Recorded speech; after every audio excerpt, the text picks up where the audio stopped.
सैयदा फ़ातिमा के जनाजे में कोई सहाबी शामिल नहीं हुआ, हत्ता कि सैयदना अबू बकर को या सैयदना उमर को ख़बर भी न हुई और वो वफ़ात पा गई और उनका जनाज़ा रात के अंधेरे में बढ़ाया गया।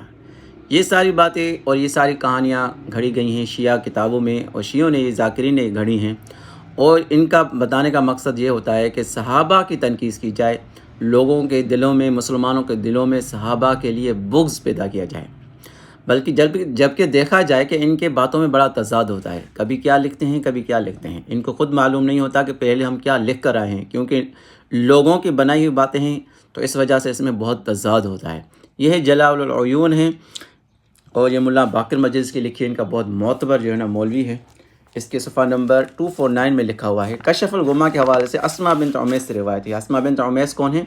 सैयदना अबू बकर की बीवी हैं, जिन्होंने सैयदा फ़ातिमा की तीमारदारी की और उनको गुस्ल भी दिया वफ़ात के बाद। सैयदा अस्मा बिन्त उमैस से रिवायत है कि जनाब फ़ातिमा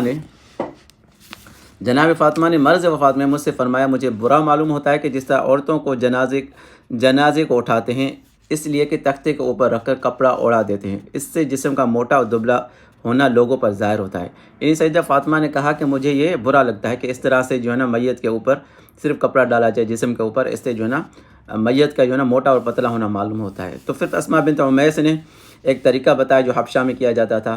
फिर उसके बाद जब फरमाया, जब मेरा सैयदा फ़ातिमा ने फिर वसीयत जो की है अस्मा बिन्त उमैस को, वो देखें, फरमाया जब मेरा इंतकाल हो मुझे गुस्ल देना, यानी गुस्ल भी अस्मा बिन्त उमैस सैयदना अबू बकर की बीवी ने दिया है, और किसी को मेरे पास ना आने देना। जब जनाब फ़ातिमा ने इंतकाल किया, आयशा आई है, इंतकाल के बाद सैयदा आयशा को भी खबर हो गई, क्योंकि घर घर के साथ है, मिले हुए एक ही दीवार है, तो सैयदा आयशा को मालूम हो गया उनकी वफ़ात के वक्त, और चाहा कि अंदर मकान में जाएं। अब यहाँ इन्होंने कहानी गढ़ी है, अस्मा बिन्त उमैस ने न जाने दिया। आयशा ने अपने बाप अबू बकर से शिकायत की, क्योंकि अस्मा बिन्त उमैस अबू बकर की बीवी हैं, उनसे शिकायत की और कहा, ये ज़न हबशा, ये देखें अपनी तरफ से ये चीज़ें लिखी हैं शियों ने, मुझे दफ्तर रसूल के पास नहीं जाने देती।